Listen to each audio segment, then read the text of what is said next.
Excuse me, you're Harry's wife, aren't you? Yes, I am. Can I help you with something? Don't you think you're pushing your luck a bit too much, considering you're the one who married into the family? Excuse me?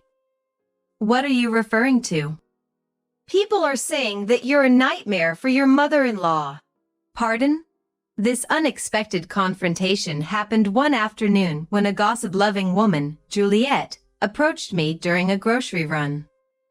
She is my mother-in-law's friend and a neighbor. I was taken aback, utterly clueless about these accusations. Me? Tormenting my mother-in-law? No way. It's absurd to think I'd cause such trouble. I rebutted, feeling more and more flustered. I'm really not sure what you're talking about. I haven't done anything of the sort. But my words fell on deaf ears. Juliet was relentless, not listening to a word I said. Even worse, she said. Stop making lame excuses and start treating your mother-in-law with respect. I couldn't believe what I was hearing. If anyone was getting mistreated here, it was me. My name is Amanda. I've been married to my husband Harry for almost a month now. You could say we're what people call a newlywed couple, still basking in the honeymoon phase. I love Harry and wanted to spend the rest of my life with him, which is why we got married. I never doubted that together, we could build a happy life. I thought so and did not doubt it. But who would have thought that such hell awaited me in my dream of a newlywed life? The plan was for Harry and I to live in a new condo after getting married.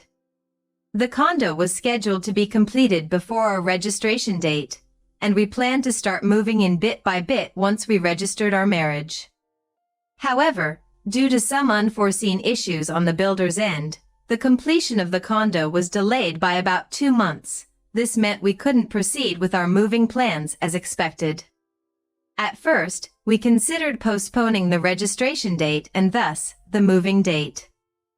But the registration date we had chosen was the anniversary of our 5-year relationship. We were both pretty adamant about getting registered on that day. But we had already terminated the contract for our previous house and had to move out by the end of the month. Then, after leaving the house, there will be no place to live. That's when Harry suggested that we live with his parents for a while. My hometown is in a far-off rural area, so commuting to work from there was out of the question.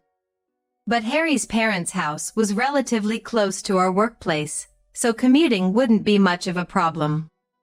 Although I was hesitant at first, I realized that we really didn't have a choice. I thought to myself that it was just for a couple of months until we could move to our new condo. So, with that, we went to Harry's parents' house to discuss the situation.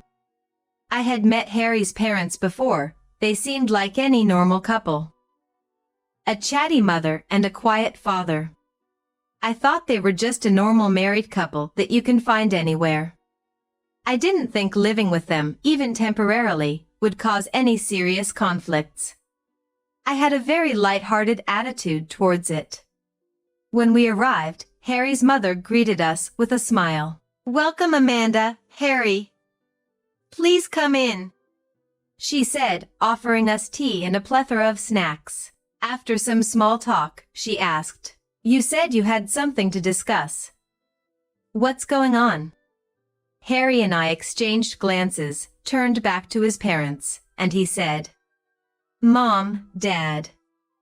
I'm sorry to ask this, but can we live here for a while? Both Harry's mother and father looked surprised. I thought you guys had found a new home.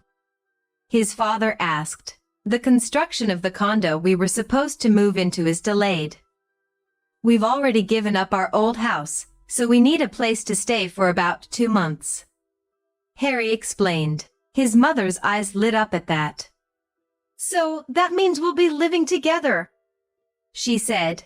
I felt a twinge of unease at her reaction, but, regardless, we were going to be living with them, even if it was for a short while. Would it be all right if we stay with you for a bit? I asked. Harry's mother nodded vigorously, saying, Of course. It'll be lively and I welcome it. With a big smile, Harry's father, who generally didn't voice his opinion against his wife's, consented. Well, if you are okay with it. Now that that's settled, I need to start cleaning the room.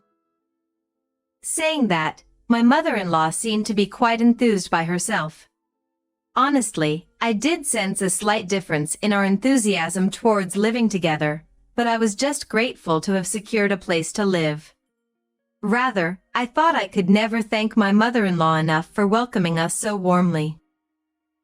A few days later, Harry and I got married and moved into his parents' house.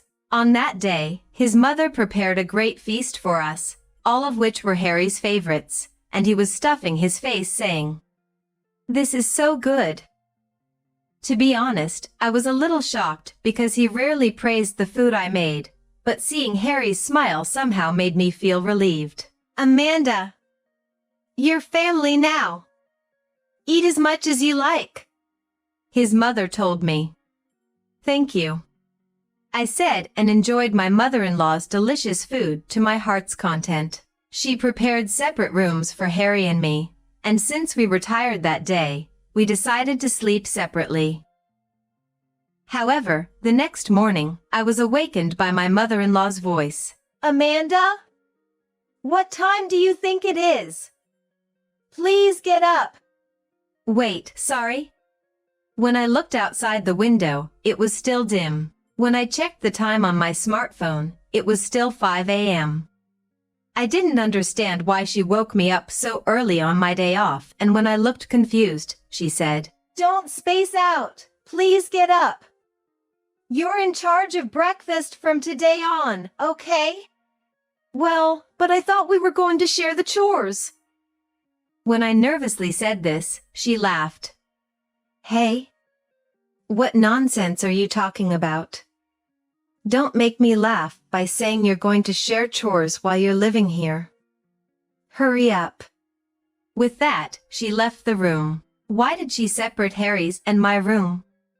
At that moment, I thought I had a rough idea. Since then, she's attitude only worsened. Where did she, who welcomed me so warmly, go? Her personality changed so much that I wondered this. If I ever woke up a bit past 5 a.m., she scolded me. Do you have any self-awareness as a wife? I wouldn't mind if you left. If she didn't like something about the chores I did, she'd say, "What's with the way you're doing things? You're really not educated at all. I'd like to see the faces of your parents." Saying that, she even looked down on my parents. Moreover, she only said such sarcastic remarks to me when Harry wasn't around. When he was there, she would be overly nice to me. I couldn't bear it anymore and decided to talk to Harry about it. Hey, about your mom, she keeps making snide remarks and it's really hard for me. When I said this, snide remarks? From Mom? She must be just overly concerned about you thinking you're her daughter.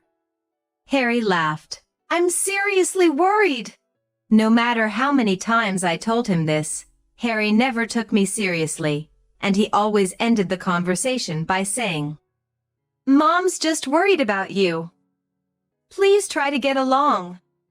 He made a troublesome face after saying that. We hadn't even been married for a month, and this was the situation.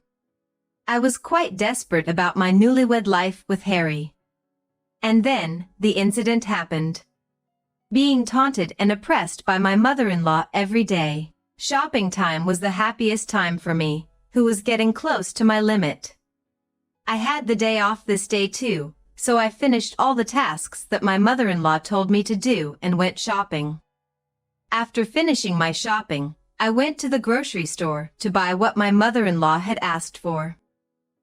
Then, someone spoke to me there. Excuse me, you're the wife of Harry, aren't you? Yes, I am, but... Isn't it a bit too harsh to be treated like this, considering you're the one who got married? Excuse me? What are you referring to? You are said to be harassing your mother-in-law, not the other way around. What? At her sudden accusation, my mind went blank. Of course, it would. I had no recollection of doing such a thing. However, the woman named Juliet seemed to think I was playing dumb. It's not good to feign ignorance. You push the housework onto mother-in-law every day, badmouth her, and gallivant around town, don't you? She said such ridiculous things. Hold on a minute. I'm not pushing housework onto anyone, nor am I badmouthing anyone. Moreover, saying that I'm gallivanting around. So, what's in those shopping bags then? Are they not as she said? With those words, she pointed at my shopping bags and glared at me. That's not true. I just happened to be off work today. No matter how I tried to explain, she didn't seem to want to listen. Instead, she sighed heavily and said, I feel so sorry for her. Having such a disappointing daughter-in-law. She must be home doing the housework you dumped on her. She said that and left. At that moment, I felt something snap inside me. Am I the one harassing my mother-in-law? Am I the one pushing housework and badmouthing? This is ridiculous. The one pushing housework and badmouthing, forcing everything onto me while gallivanting around, it's all her, every single thing. It's all my mother-in-law. With that thought, I left the grocery store without buying anything. When I returned home, as expected, my mother-in-law was waiting for me. You're late. It's embarrassing to gallivant around till this time. She said that. The time was still before 6 p.m.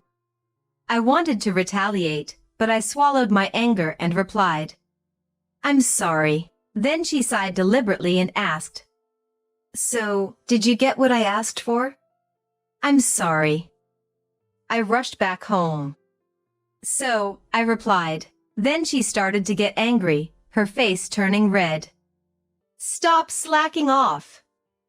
Really, how many times do I have to tell you?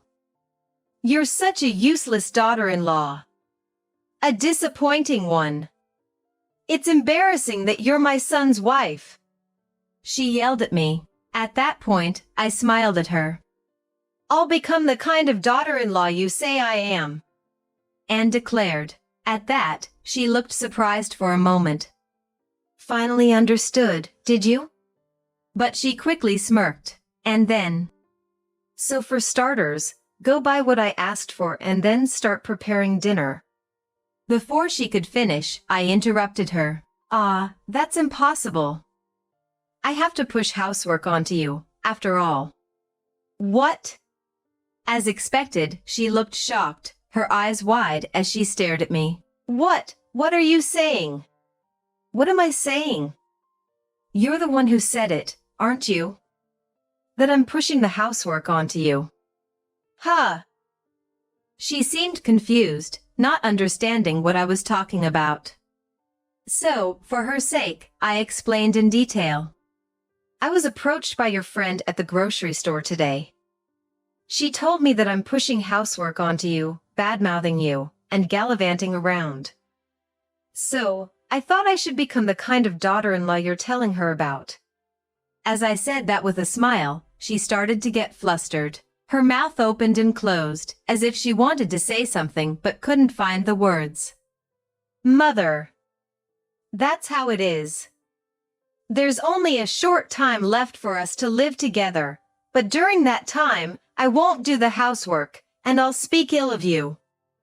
I'm planning to fill my days off with lots of activities, so understand that. With that, I went up to my room. As I did so, she stood still, shocked. It was the first time I'd ever had the upper hand against my usually nagging mother-in-law. After a while, Harry came into my room when he returned from work. Hey, Amanda! What did you say to Mom? She looks like she's about to cry, saying you've been bullying her. With such a ludicrous statement, I recounted everything that had happened today. Even after that, he looked unconvinced. If you're still siding with your mother after everything I've said, then I don't think we can go on like this. If she is so important to you, why don't you just live with your mommy in this house forever? Upon hearing this, Harry seemed to sense that I was even considering divorce, and immediately apologized. Until recently, he had been casually suggesting that maybe it's okay to continue living together like this, but he promised me that he would move on the scheduled moving day, possibly realizing that the situation had turned precarious after this incident. After moving out, we would have as little to do with my in-laws as possible, and if anything came up, Harry would go alone. If my mother-in-law were to harass me again, we would divorce immediately. He accepted my proposal smoothly and started preparing to move as soon as possible, even before the condo was completed, as promised. My mother-in-law tried to stop him several times, saying to him, "Are you really moving out? You're being deceived by that woman." But Harry paid her no mind. On the contrary, he told her clearly, "I've heard everything from Amanda. Please stay out of our lives." He clearly said so. In hindsight, I wish he had taken my concerns seriously and addressed them from the beginning, but I am grateful that he has changed his attitude now. The thought of divorce had crossed my mind, but there's nothing better than being able to stay with him. And then, Harry and I finished moving, and our true married life began. My mother-in-law still tries to contact Harry, but he seems to be ignoring her. Perhaps feeling a significant sense of guilt towards me. Let me know right away if Mom says anything to you. He's been saying, some may see him as a husband who conveniently changes his tune. But for me, he is my one and only beloved, whom I married with considerable resolution. If the same thing happens again, I'm sure there won't be a next time, but for now, I think I'll forgive him for this incident. As long as Harry and I are healthy and can live ordinary days, that's more than enough for me.